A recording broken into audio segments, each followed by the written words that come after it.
Namaskar. Welcome to Saturday evening English edition of P Gurus, and what we are going to discuss is a lot of things today. First of all is from Trump tariffs, turmoil to recession.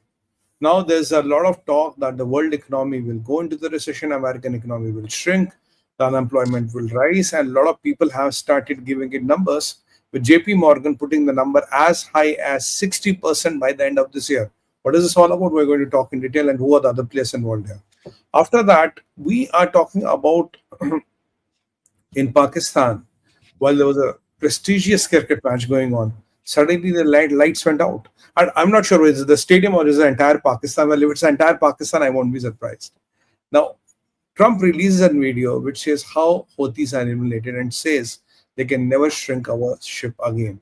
In the meanwhile, there's a tussle brewing very, very fast between Turkey and Israel and Turkey, and the battleground is Syria. And there's a lot of Israeli action which has happened in Syria. Turkish have retaliated, Israelis have spoken. So what is that we are going to talk about? And after that, we move to MRSAM. What MRSAM is a medium-range surface-to-air missile which India has successfully tested. What does it mean? What does it imply? And what are the further implications? And in the last, Pakistan is admitting that BLA and TTP are ahead of the game. Now they are saying they have the capacity to manufacture their own weapons. What does this mean? And what is Pakistan trying to imply? Much more we're going to talk in this English edition. Just give us 5 seconds. We are back.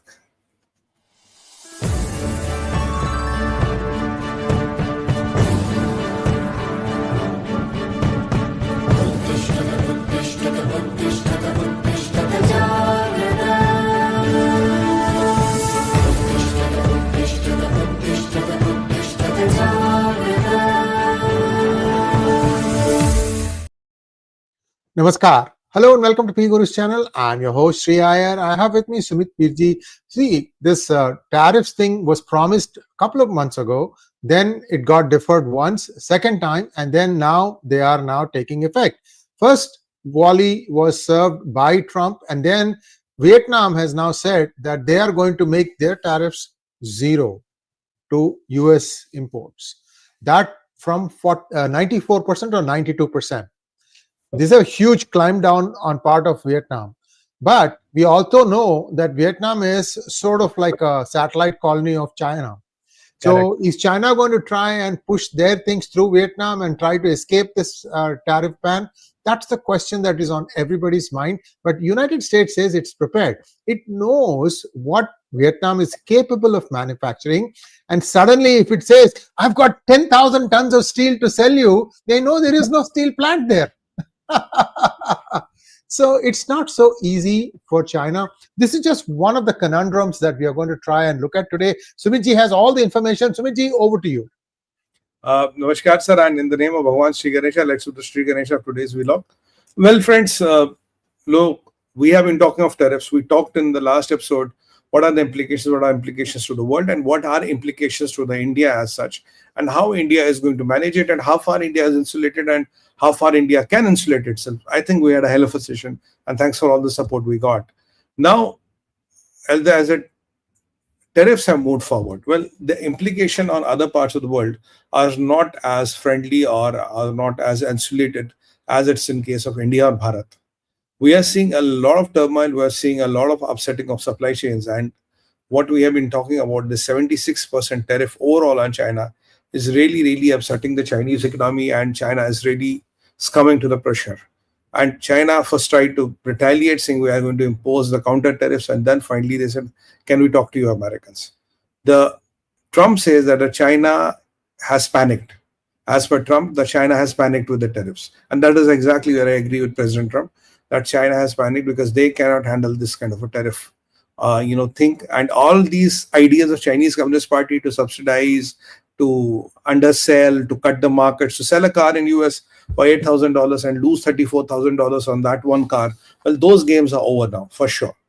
So what does basically mean? But with that, it upsets a lot of supply chains. It upsets a lot of paradigms. You have seen the stock exchanges have been falling. You have seen that people are talking $1.5 trillion of wealth has evaporated from various stock exchanges of the world. and the fiasco continues. The investors' sentiments are low. Investors are not willing to expand, put a lot of money in the businesses. The businesses are not willing to expand. The uncertainty in the international trade has crept in and all that. We know all these things, but it is like a phase when you go for a surgery. Before surgery, a lot of things have to be done. And during the surgery, there's a lot of pain, but eventually the surgery might prove to be good for you and your health in the long run. That's exactly what is happening with these tariff cuts now. But right now, before the long-term fruits and the long-term gains come in, and before America can insulate itself. By the way, I was looking at the crude prices today. Trump once said that I want crude at 67, and today they are doing 62 and 65. They're far below 67. You see, this is where the impacts come. Because for America to come back, for American economy to regenerate, for America to be back in business, for American manufacturing to be viable, you need a lower crude price, and you need this tariffs and also that there's a balance of trade is again restored. Now, usually when the demand falls and all, the prices of crude oil fall. And usually when the prices of crude oil fall, all the people who have their intentions vis-a-vis crude and who use this money for various nefarious activities around the world and various shady zakats and shady donations, their intentions also get grounded, because if it falls below a point, the extradition of crude becomes unviable. And when you have huge populations of nothing to do, who have 20 children each, who don't do anything, they just live on the money of the government of the day, so then the political cost of these misadventures can be very, very high. So that's the point I'm trying to put now here. But eventually, what we have to do, we have to study what is going to happen now. Forget short term, forget medium to long term, forget long term. What is happening now? Now, today, everybody is jumping. Now, we started from HSBC, 20%. JP Morgan, 60%. We are talking of S&P, talking of around 40%. So everybody, all the rating agencies are saying that there is a 20% to a 60% with JP Morgan putting up to 60% chances of recession in the world.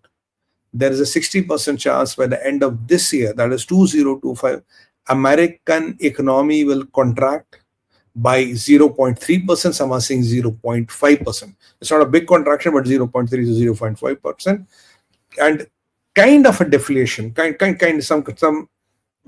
a deflationary pressures will be seen on the economy, and the unemployment will rise to 5.3%. These are the worst case projections. So the worst case projections are, let me repeat, so that we are all on the same page. By 2025, that is this year end, world will be in recession. Around $2 to $3 trillion of the world GDP will evaporate, which is okay. America's economy will contract. So America is in recession. How much it will contract? 0.3 to 0.5%. Again, the estimates vary. Unemployment will rise to 5 to 5.3%. Around 5 to 5.3 is the number. And with it, the demand and all will kind of get lower. So now with this number, this is not a good news for stock exchanges, which mostly work on sentiment, not on logic, and not a good news for a lot of people who do money trading, who do commodity trading, the people who are in the stock business, buying and selling securities and commodities. It's not a good news for you. And this was more on the predicted lines. So this is what JP Morgan has to tell us. But what is my assessment to this? My assessment is you don't have to worry. Even if there's a recession, it is not a recession of a particular country or a particular province or a particular town or a particular nationality. It's even if it's a recession, it's of the whole world. And even if US economy contracts by 0.3%, it was going at hardly at around 2%, 1.5, 1.7. So, if this contracts also, it's not going to be it's not going to, America is going to come on its knees and American story is over. And by the way, this has nothing to do with de-dollarization. Some people might say this is the beginning of de-dollarization. Nothing like that is going to happen. Let me tell you and assure you that nothing like that is going to happen. So this is where the numbers they look, and they are trying to beat the drums that the world is going to recession. Look, when Trump has taken such a bold move, there are people who don't want this to happen. There are people who will oppose this. And the best way to scare a lot of people is talk of recession. And I don't understand, I personally, this is my personal view. Even if your GDP contracts with 0.1 or 0.3% in these adverse conditions, is it true bad for America? No. If you can get your industry back, if you can create your jobs, if you can get your manufacturing back, if you reduce the crude oil prices, prices to $62 a barrel, wherein MBS at the beginning of the COVID was talking about $130 per barrel. I mean, look at his dreams of $130 per barrel and look at it's going at $62 per barrel. So there are a lot of things which are on the good side. There are a lot of things which are not on the so good side. So my assessment is that overall you don't have to worry, and recession doesn't mean everybody will be hit. There are some industries that will get hit, but the recession also opens opportunities for industries, for other options to come up. That is the point number one. So you will read, you will talk about it, will be told to the world going into recession and recession and recession. In my opinion, as far as I understand, it's not a very big deal. You don't have to worry, you don't have to panic. Yes, speculative businesses, speculative things where you earn money or lose money by speculation, that can get impacted, that is getting impacted, but the world order is changing. Look, what is happening to China is the biggest ever thing, and the biggest ever thing which will be announced in next few days, which I believe is a trade agreement between US and India. So there are positives, there are negatives, but overall I believe we are okay, we are even. Yes, some countries will be adversely affected, but mostly the bigger countries will survive, and the bigger countries with stable governments will survive. Yes, countries like Turkey are in problem, countries like Pakistan are in problem, countries like Lebanon are in problem, countries like Somalia and Sudan are in problem. Rwanda, unfortunately, will have its problems increase. But most of the countries where the financials are strong and where the economy is resilient, they should be able to handle these shocks, unless and until you are a Europe wherein Macron and Stammer are busy trying to do a tango with Zelensky. Otherwise, you should be quite okay. That's my take on the first part of our edition. So let's not panic on this. Over to you, Sree, you wanted to make a point. Thank you very much, Sumitji. And the last time the tariffs were imposed on China by the United States, that was under Trump administration 1.0, Trump had put 20% tariffs on China, and the actual cost increase to the customer, here is the number. The US tariffs, the last time, it was not more than 2%. In fact, many said it was 1.7%. That 1.7% got passed on to the final consumer. So basically, people didn't really feel the impact of that tariff that United States imposed on China. For those of you who are all saying that, oh, this is going to be disastrous for the United States, people are not going to be able to afford it, why don't you explain this number? What happened then? What happened then? I'm not a Trump, I'm not a Trump advocate or anything. I'm just looking at the numbers because I personally felt it. I did not see the impact. The costs were absorbed. And you need to look at that point of view. Even this time may not be that small, 1.7%, maybe 3%. But 3%, inflation itself is around 2 to 3%. General inflation, even without these tariffs. So it will go up to 4.5%. I think that the other side, that is the long-term benefit for the United States, is going to be huge. I think the United States, American people are going to take this thing. Already people are coming out strongly in support of this. So just wait this thing out is what I would say. At the same time, there is a stock market correction. I've given a specific monologue on stock prices. And you may agree with me, you may not agree with me. We've done 2-3 programs already. Take a look at all those things. Sridhar Chityala's conversation with me, Tom Luongo's conversation with me, my own monologue research on stock prices, because they've lost 8%. Apple has lost 8%. All the Mac 7 have lost between 8 to 10% of their valuation. Yes, in 2 days, that kind of a fall is steep. But who is the one who is losing? 90% of the stock market is owned by the top 10% of the rich. 90%. Correct. It's stock market has gone beyond the affordability of many people in the US also. US has a very broad base because mutual funds are popular. People invested in those things. Even in the US, people have retail stock trading has come down to nothing. So people understand. Yeah. So stock market loss does not reflect loss at your wallet. Please understand this. So over to you. Brilliant point, sir. That is exactly what I was trying to say. Don't get carried away, don't get hassled, and don't get worried. Only the businesses which are speculative in nature, like stocks and all, they will get impacted. But at the end of the day, Apple at 1.1 trillion or 1 trillion doesn't really matter. I mean, how rich is Jeff Bezos today by how many trillion or how many 100 billion doesn't really matter. The thing is that if China is being able to infiltrate your bedrooms and drawing rooms and eventually enslave you or capture or destroy your country and economy, that is more important to a common man rather than looking at the valuation or looking at how rich or poorer Jeff Bezos or Elon Musk has become after these tariffs. That is not none of our business, to be honest and candid about it. And she sir made some very compelling points. So my take of it is, even at 27% India, we will not feel a pinch of it. We are going to go around. Yes, some of our sectors, which we discussed last time, are going to feel a bit of it. But let's not get illusioned. Let's not get delusional. And let's not get carried out. Recession, global recession, global. Let's not get that. And then only stock markets are an index of nothing. When you go out in the market, give it to yourself a month. And are you feeling anything? No.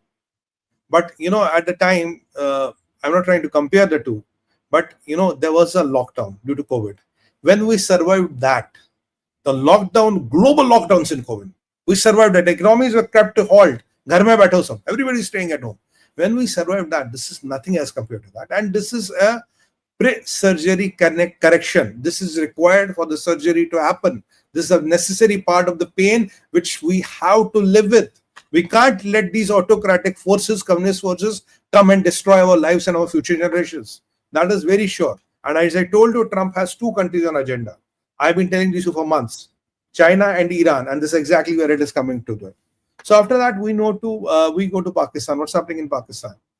Pakistan, there was a interesting match going on with Pakistan and New Zealand. Suddenly, there's a day and night, and suddenly the lights go off. Sachin bhai, can we show the video?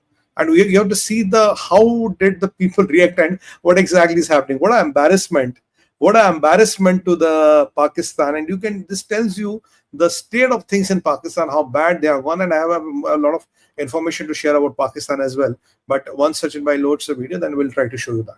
Now, another news about Pakistan. Now, the tariffs were imposed on everybody. 29% on Pakistan. How did Pakistan react? Okay, let's see the video first. That's for the fun part of it.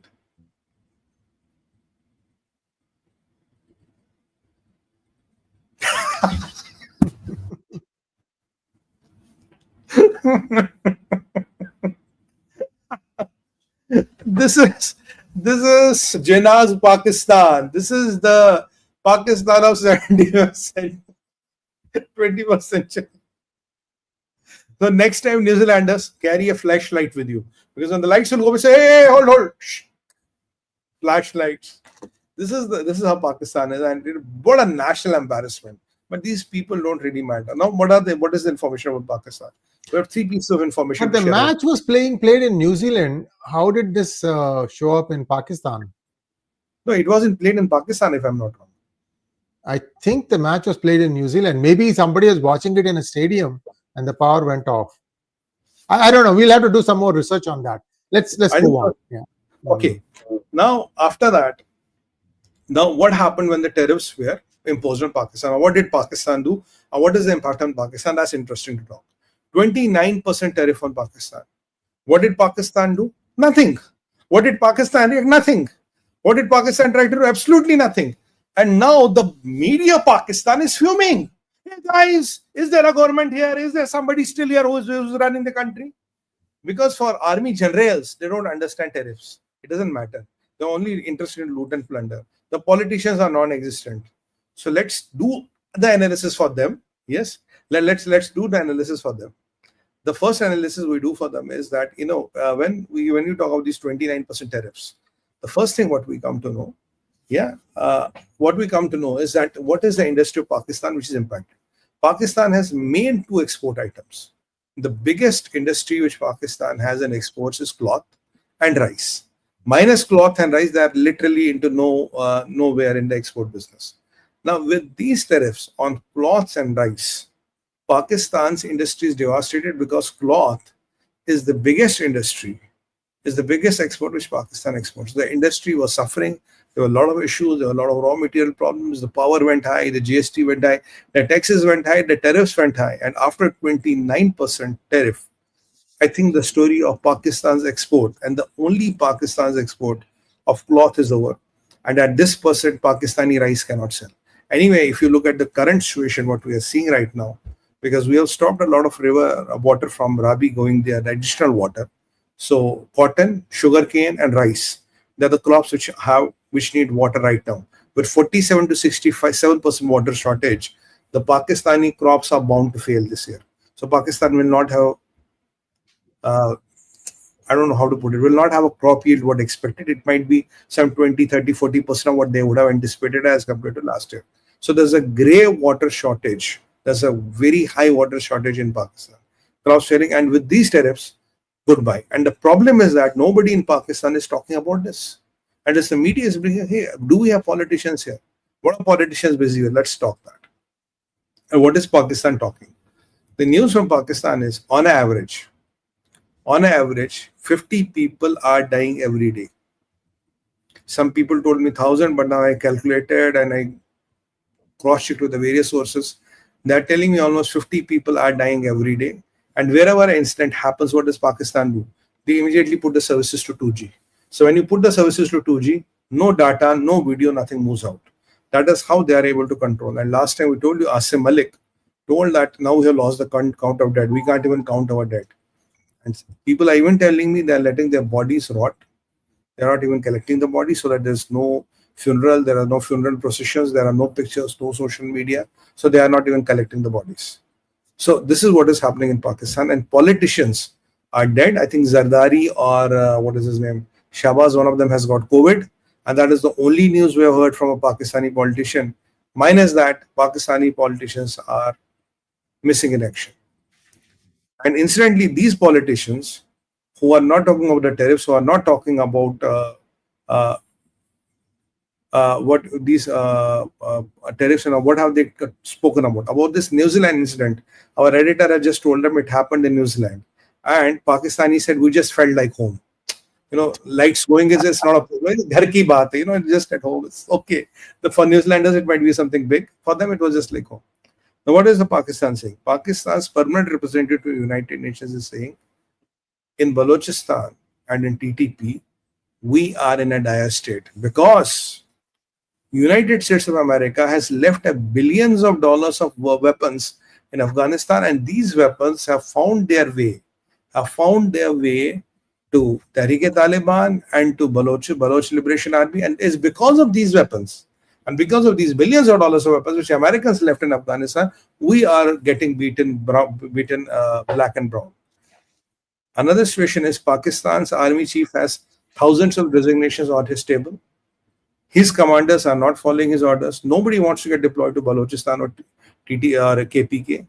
The people say, sir, you want us to resign, we'll resign. You want to send us to a jail, send us to a jail, but we'll not go there because you will walk alone. But when you come back, you will need 4 people. Like, you know why 4 people like this?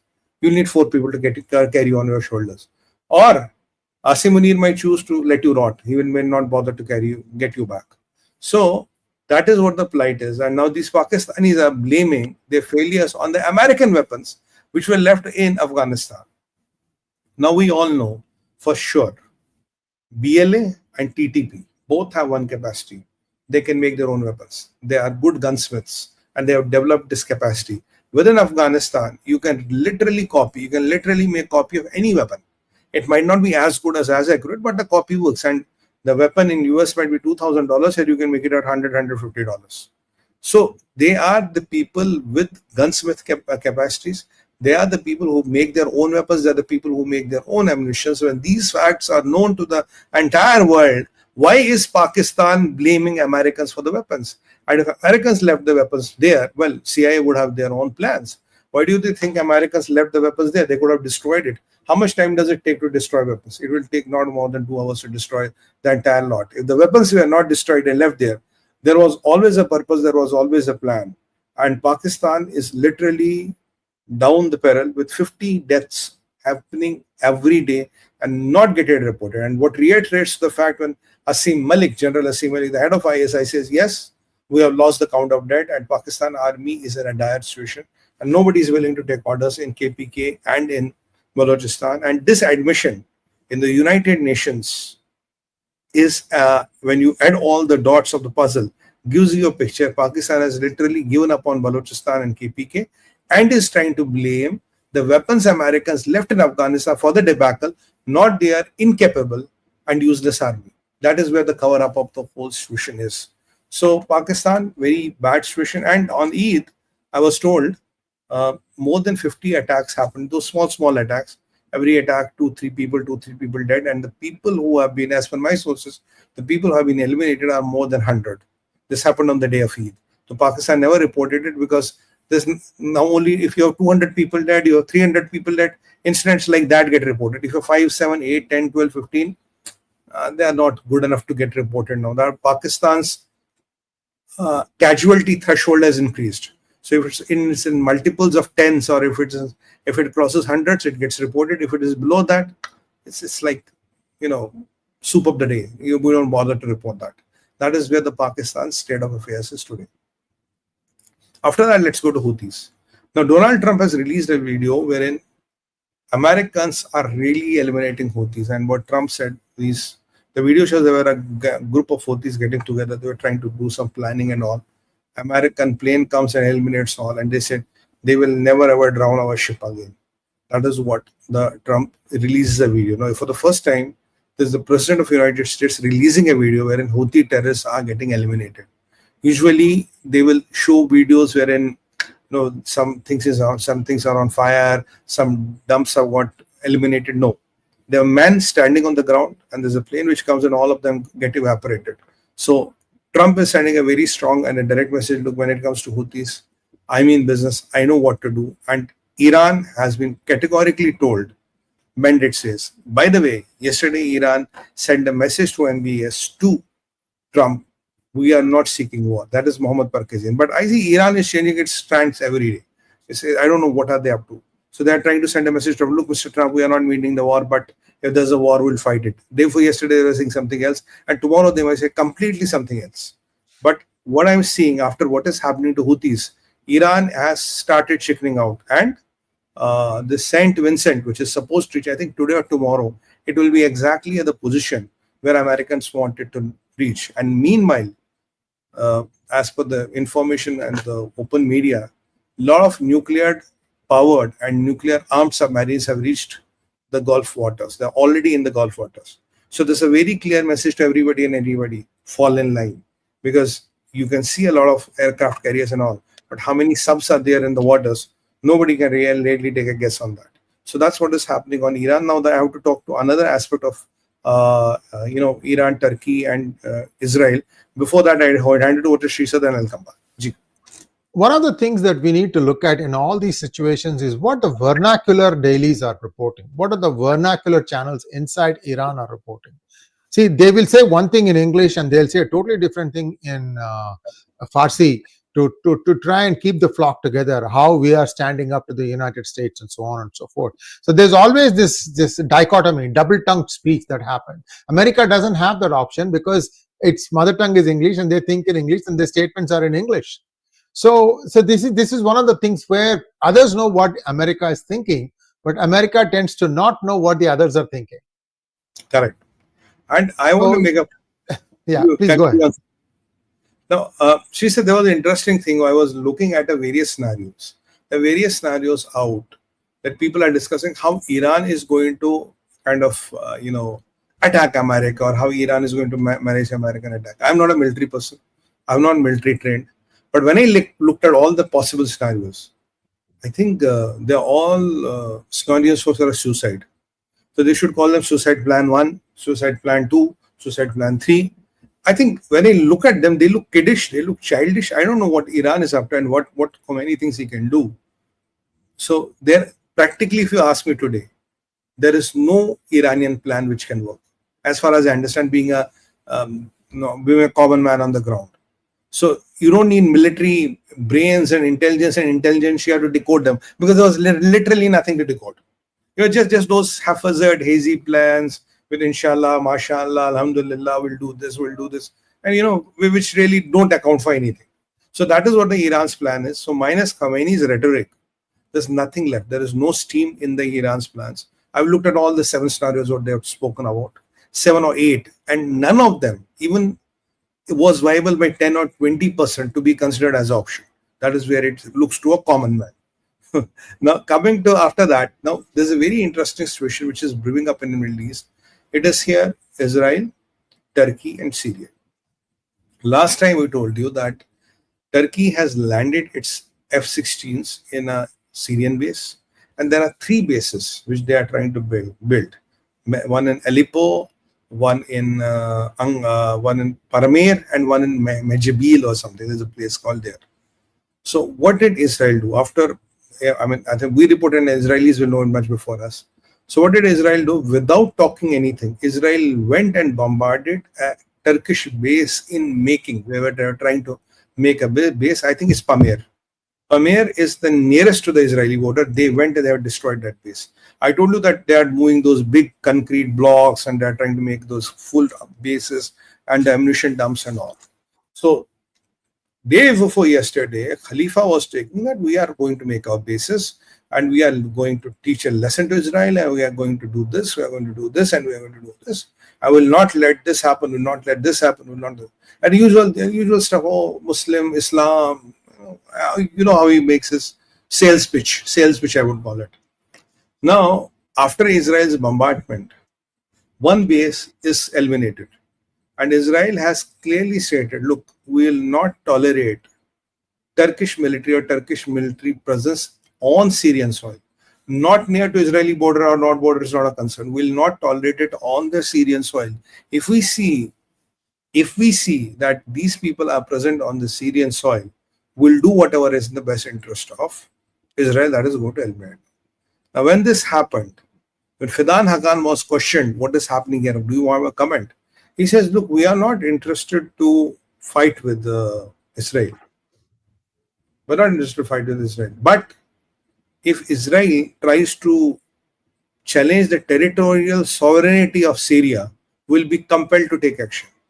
Now, there are two different points. Khalifa or Erdogan was saying 2 days back that we have registered our presence there, we'll protect the sovereignty of Syria, and we will teach Israel a lesson. Now, after that, suddenly, when Israel did this preemptive strike, of course, Americans would have been told after this, they dismantled the base in making. I don't know how the F-16 there, have they moved back to Ankara. Now, suddenly, Haqqan changed the line. He says, no, we don't want to fight with you and all, but Israel has told them, we don't mind fighting with you. If you are in Syria, there will be a war between Israel and Turkey. So if you don't want to fight with us, leave Syria. After Fidan's statement, Israel issued a statement, if you don't want to fight with us, leave Syria. If you are willing to fight, we have no problems. We can handle you. That's not a problem. We are all ready. And the meanwhile, the build-up with vis-a-vis Egypt, that we reported on this side of the Egypt, was happening. Now, this build-up is not over, but the build-up has kind of stagnated. I think some channels have started between Israel and Fatah al-Sisi, and I think they are trying to stop the build-up to a certain level.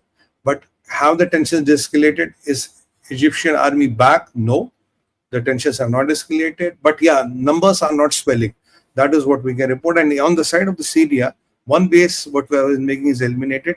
Pamir, most probably. We don't know about other bases. And we have no idea the F-16 still there. So there is this silent tension which is brewed.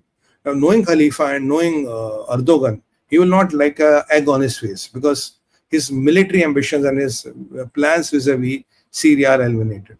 The Jolani gave him the land and gave him the legitimacy thinking he can defend him against Israel, but looks like he was of no use. So there is one theater which has started brewing very, very fast there. And again, vis-a-vis Egypt, they have not retreated. They are maintaining their levels. Yes, numbers are not swelled. That is all what we can repeat. This is what is vis-a-vis what is happening on this side of the Israel. So it is not only Iran now. We are talking of Israel, Syria, and Turkey. We are talking of Israel versus Egypt. And Israel versus Iran. And Israel versus Houthis, Israel versus Hezbollah, Israel versus Islamic Jihad, Israel versus everybody. I think there is one day in this 𝗥𝗏 program, I think I'll say Middle East versus Israel. It will be complete Middle East versus Israel. I mean, that's because how many names can I take? I think it's literally everybody. Every day, in every program, my list is increasing. And the best part of what I like about Israel is they say we are ready. Israel never says we want peace. Israel doesn't chicken out. Israel says we are ready. You want to get it in? It's only these people who chicken out ultimately. When this making of Turkish base gets bombed by Israel, and Turkey say, no, we don't want to fight with you. We are just there for a picnic. You just came, you bombed us. We were not willing to fight with you. But yes, if you have plans with the sovereignty of Syria, we'll fight. I mean, I don't know why Erdogan wants to fight everywhere in the world. He wants to fight in Armenia versus Azerbaijan. He wants to help Pakistan. He wants to help Palestine. He wants to help Gaza. He wants to help Egypt. He wants to help Syria. I mean, what is wrong with this man? His economy is around 48-49% inflation today. He's a failure. He has failed this country. And still that inhibition or that obsession of fighting for Islam somehow doesn't come out. And I don't know what do the people in the Islamic world see this person as. He's a joker at the best. He's another Imran Khan. He's another Imran Khan, with those crazy ideas. And I think he and Shahbaz Sharif should be put in the same cell. But the problem is Erdogan is tall and Shahbaz is small. And things can go wrong. You know what I mean? Things can go wrong. You will tell me what happened. What are you hinting at? I yesterday read an article, sir, small article. There was one 17-year-old boy. He was in a masjid in Pakistan. The poor chap was trying to have his iftiar after just before the Eid, the Rozas were over, and the Maulvi calls him in his room, and he tries to rape him. Unfortunately for Maulvi, the boy does not allow him, and the police case gets registered. When Maulvi was asked, what were you trying to do? He told him, I thought he was 18. So I could not know he was 17. So at 18, you cannot register a case as per Pakistani law. But doesn't Islam forbid this specifically, that you cannot have this kind of stuff? You probably said, but these people are... So how can a Maulvi who preaches Islam go against Islam? I'm just asking a dumb question, Sirji.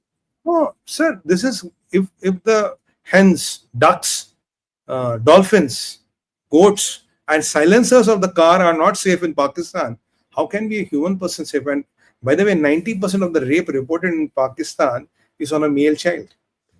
And out of the rapes which are reported with the females, 75 to 80% of your chacha, mamu, khalu, fupu, they are the people who kind of are involved in the rape. And 70% of the marriages happen within the cousins, and every 1 out of the 4 child born has a genetic disorder. This is all numbers, sir. Ghar mein shaadi ho jati hai. Same, settled.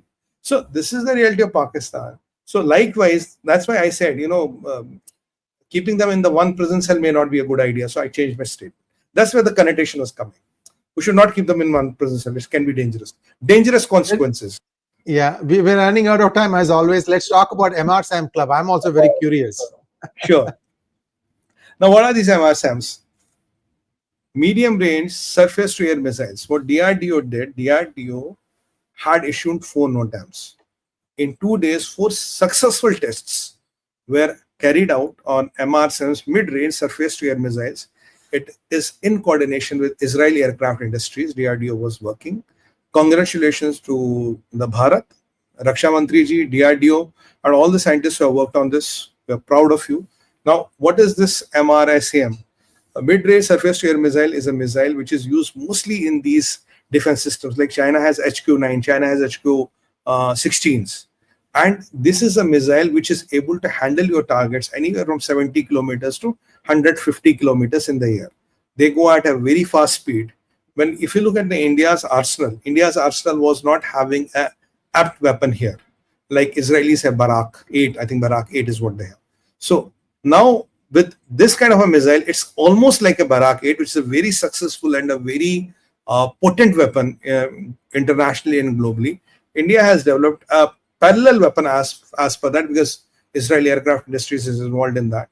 It was developed in the shortest possible time. So whatever our threats are vis-a-vis China and Pakistan doesn't have really anything there, but China had this. So whatever our threats are vis-a-vis Pakistan and China, which China used to boast a lot about this MRSAM which they had, now they have been mitigated. And the beautiful part of it is that in 2 days, you have done 4 tests. Now there's another part of it is, why did India need to do 4 tests in 2 days? Is there something which is brewing? Is there some urgency which is happening? Is there a real urgency which is brewing? Well, it's a question of national security. We can't talk much, but I think there will be some urgencies. There will be some contingencies which are being worked around, and there will be a bigger plan in move. So This is about MRSAMs. And one more update after that. Prime Minister Modi in Sri Lanka today. Prime Minister Modi gets the highest Sri Lanka civilian award, 21st in counting. And now there is a pact. For the first time in the history of India and Sri Lanka, there's a MOU signed or a pact signed, wherein I don't have the details in full, but what I understand, India will be responsible for the protection of Sri Lanka, and in return, Sri Lanka will give us land, air, or water, wherever we want to put our forces, wherever we want to deploy our forces for the national security and the national security interest of India. So if you look at this, I think it's game over for China in Sri Lanka. And this was done very diligently. Nobody had a whisper of it 2-3 days back. And when I looked at it yesterday or day for yesterday, and by today, it's all done and dusted. It's signed. So it has, after 𝗣𝗡𝗏, I think this is the first major kind of a part which has happened. And now we can say, as per the information what is out in the open media today, that Sri Lanka is kind of under India's protection. But I was talking to some of the generals. They said it might come under directly a CDS or PMO or something like that. They might, like a arrangement we have with Bhutan, broadly like that. And in the return, you can deploy your forces wherever you want. So if China thought they can come near to Sri Lanka and threaten India, I think, well, those days are gone. And after that, Prime Minister Modi visiting the 𝗣𝗡𝗏 memorial and Prime Minister Modi getting the highest civilian award is a testimony to the fact that something is changing. And here, and parallelly here, for last 2 days, we have tested the missile 4 times. Does do both ring something? Kuch. And what is the missile designed at? Against China. Pakistan doesn't have a piece in here. And who have we taken the game ahead in Sri Lanka? We have taken the coins or the games ahead from China. So I don't know, are they related? How far they are? Too early to contemplate. But there are some subtle signs which are emerging, because I have not seen one missile being tested 4 times in 2 days. 4 NOTAMs issued for single missile. And now after the 4 tests are done, you are reporting it and you are saying that the missile has been able to deliver the goods to the precision. So Barak 8 kind of a missile is what India has in its arsenal. It's a very, very happy day for all of us. And wherever you are in the world and listening to us, it is what you should know, what MRSAMs. And so we are in the club. There are only 6 or 7 countries who have this kind of capability, and we have joined that elite club. So with every passing day, what Rajnath today rightly said, that it gives a proof to the testimony that India can manufacture and is manufacturing not its regular use weapons, but also the advanced weapons and weaponry. So congratulations to all of them who are involved, and we're proud of you. Namaskar. Thank you so much, Sumit ji. And now let's take a few questions. Sure. Mangat Ranga wants to know, Namaskar ji, these tariffs can be a boon to Bharat if taken as a challenge. Can we expect Indian businesses to utilize the opportunity and benefit from it? I think we can, and we should. I mean, that is all what I've been reiterating through various channels of TV and YouTube and all, because this is our opportunity. Because if tariffs are only put on you, that's a doom. But when they're put on everybody, and you look at your 26% on this, and you look at China making this at and selling at 76%, it's a big advantage.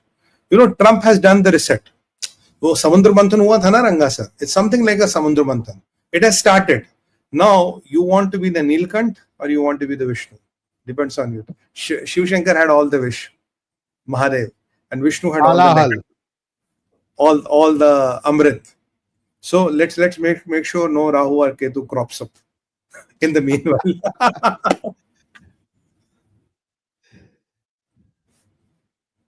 Rakulan Guhadasan wants to know, in a way, these tariffs are also a blessing in disguise. It will make India to transition into high value added exports instead of the traditional low value ones. Your thoughts on this?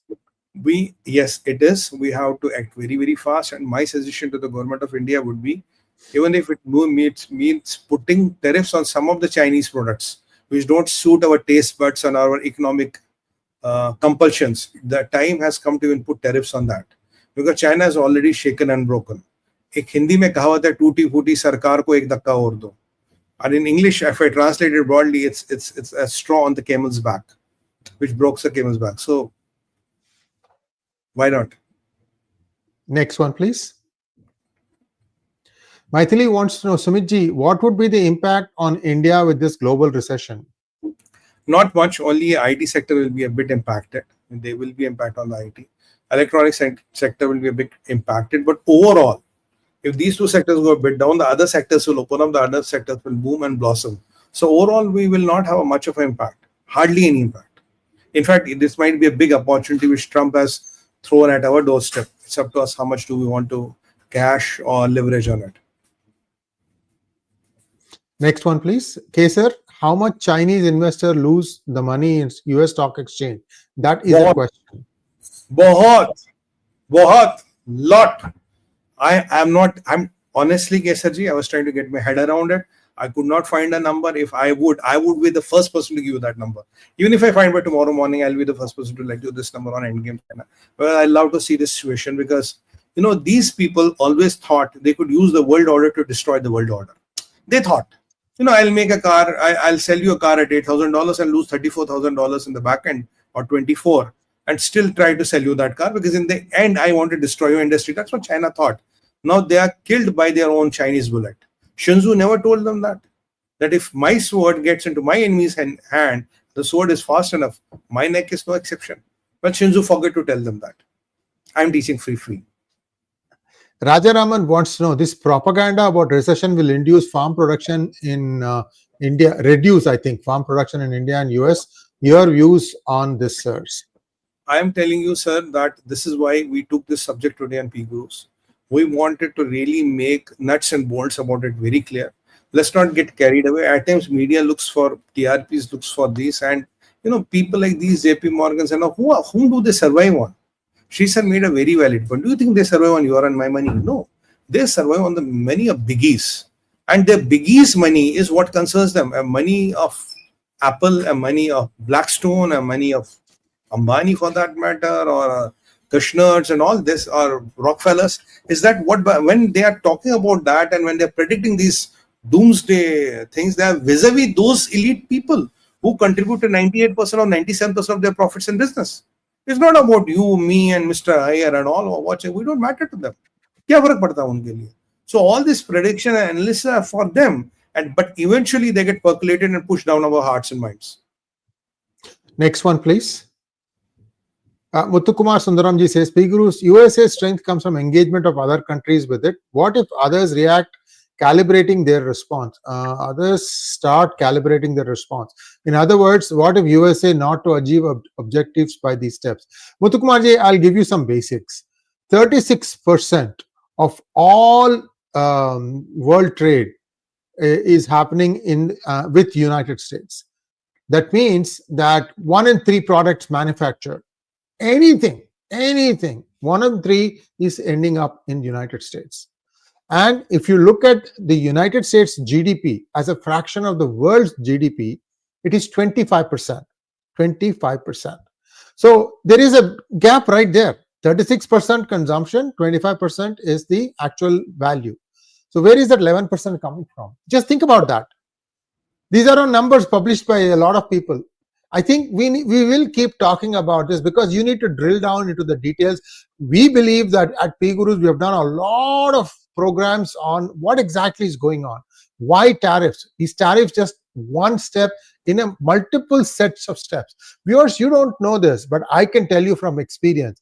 China and Chinese, the guys who are at the deputy mayor level and the top 5 district officials, city officials in every city in China, all of them made tons of money, and that money is parked in United States, Canada, probably a little bit in UK. See, United States is the biggest one because this is the place where it's the easiest to bring money in. Using tax havens, people don't ask. See, US has one flaw in my opinion. They never check what is coming in. They do check what's going out. Meaning, like if somebody is from the United States is investing in a country outside United States, they want to know all about it. But if somebody from outside is investing in United States, please come in, let it come.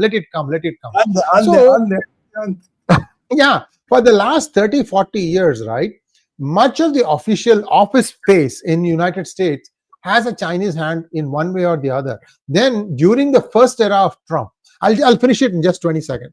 And I've said this in many times. there was this program called EB5 that was misused, and the biggest misuser allegedly is China. Biggest. So a lot of you drive up, there are two big arterial roads in California, I'm sorry. There is the I-5 and there is the US 101. You go up US 101 because it goes through Los Angeles, it goes through all the Silicon Valley cities and all the way up to San Francisco and all the way up to Canada.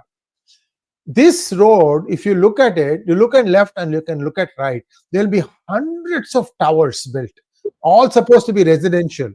How many are occupied? No one knows. This is the problem. They're sitting on a lot of real estate inside US, which is unoccupied, perhaps not sellable. We'll see how this plays out. It's a huge, huge problem. China is losing its shirt on this. Next one. Absolutely. So Somnath Bose wants to know, sir, don't you think that Iran is changing stances by only buying time to prepare? Prepare for what, Somnath? Prepare for what? Yeah. It's a suicide scenario 1 to suicide scenario 8. Choose one. That's why I gave you those scenarios, because I studied all of them, what they have been talking and broadly hinting at. I talked and I really got into the subject. These are all suicide scenarios. You can choose anyone. It's like a fidai saying, should I enter from this gate or should I jump the wall? Anyway, you will die, whichever way you go. That's what Khamenei is trying to put Iran on that dangerous path. Yes, they are buying time, for sure. Next one, please. Rahul Ramesh, 𝗏𝗏 𝗏𝗏. Thank you so much for your super sticker. Raja Raman wants to know, whoever opposed Bharat, Modi, Pak, Sri Lanka, Nepal, Turkey, China, Biden, Kamala are all in their knees. Karma or luck favoring Bharat. Sab Mahadev ki kripa. Sab Mahadev. It's all His grace, His blessings on us. And there will be more people who will come to knees, sir. I second your thought. There are still a few people who have to come to their knees. Look, I've been always telling you, there are a couple of people in this world. As long as they are there, the world will never be peaceful. Barack Hussein Obama, Xi Jinping, and people like Asim Munir. Couple of such people, nefarious characters, as long as they live in the world, it can't be peaceful. Next one, please. And Kim, Venkatrama Muthuswamy says, what do you think of fallout of Waqf board bill just passed? Anand hi Anand, Param Anand. Because a historical wrong has been set right. If somebody thought they could loot, plunder, and take out the wealth of Bharat and Hindus by the virtue of some act which was a great favor done to them by Sonia Gandhi's Congress and late Dr. Manmohan Singh ji, well, those days are over. And now I think we have only 2 bills left, UCC and One Nation, One Election. And a population control bill will be inside UCC, or we have to see that. 2 to 3 bills are the major bills which were left now. The rest all we have settled. And I think if you can guess and get what I'm telling, 25 will be a year, mark my words, where you will remember for all watershed movements. Modi ji said Waqf was a watershed movement. And I said, sir, ye to pehla, it's only the first. 25 is going to be a year for all watershed reasons, watershed movements. And there's a very sound logic and reason for that. And you all know it, you have to just guess it. You don't need me to tell you anything new. Ab sabko pata what is the reason. 25 year. This year, you'll see watershed movements in this year.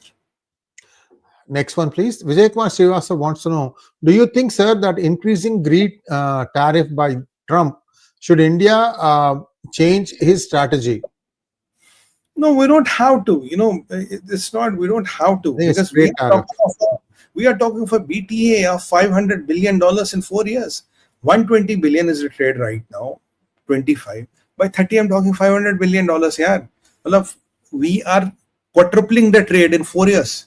I should look at my interest. That's why I gave you last time the example of, Arjun, Krishna facing Guru Drona, because Krishna told him it's dharma yudh. You have to do what you have to do.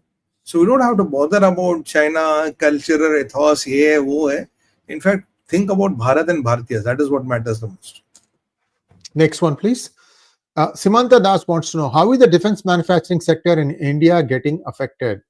We are manufacturing more and more weapons. But still, like we talked about MRSAMs, but still there's some technology, some ready-made pieces of product which we still need from America, we need from Russia, and we need from other parts of the world. Because honestly, our defense needs are very high because we have hostile neighbors everywhere. At least I can count 3 today, Bangladesh included. And my opinion is we're facing a seven-front war, which I have discussed on 𝗖𝗏 channel. So I don't want to kind of repeat that. So our defense needs are not normal. Our defense needs are highly abnormal, looking at the hostilities around. 𝗥𝗘𝗙𝗥𝗏 wants to know, Sumit sir, I have read Art of War. There is a note in the starting he wrote for 𝗤𝗏 dynasty, which lost to another king just after Sun Tzu's death. So much for his knowledge. I told you Sun Tzu forgot them. I go to that analogy of the sword. These all characters are made in China to look Chinese civilization great and all and all. Is it, Batraji, is it untrue to say that in Tang dynasty, they dismantled all the Chinese navy? You know why? Because the Tang dynasty, you guys are aggressive and you're crazy. You'll go and invade the whole world. So he dismantled all the navy of China. So unless and until somebody comes to attack you, don't have a boat. If I give you a boat, you'll go and screw up the whole world. And that is what Xi Jinping is doing right now. Look at the vision of Emperor Tang. He said, if I give you a boat, you will go and screw the whole world. So I will dismantle all the navy. Unless until somebody comes to your doorstep to fight, then only fight. So what did Xi Jinping do? After China got the navy and the planes, what have they started doing? They again started disrupting the whole world. He knew this is in the blood. I mean, forget the Shinzu and all these fictitious characters, I call them. But look at what did a rare emperor of China do? He dismantled their navy. कि भैया चुपचाप घर में बैठो. I mean, this is historical fact. I'm not making it up. Thank you so much, Sumit ji. That brings us to a close of today's program. We'll be back tomorrow morning, time permitting, on China. We're on for tomorrow, right? For China? Yeah. You're okay, China, right? China. Yeah. 10 o'clock on China. Our end game on China will be there. And viewers, please like, share, and subscribe to our channel. And let's now take the Ashirwad of Mahadev. Namaskar. Please like, share, and subscribe our channel.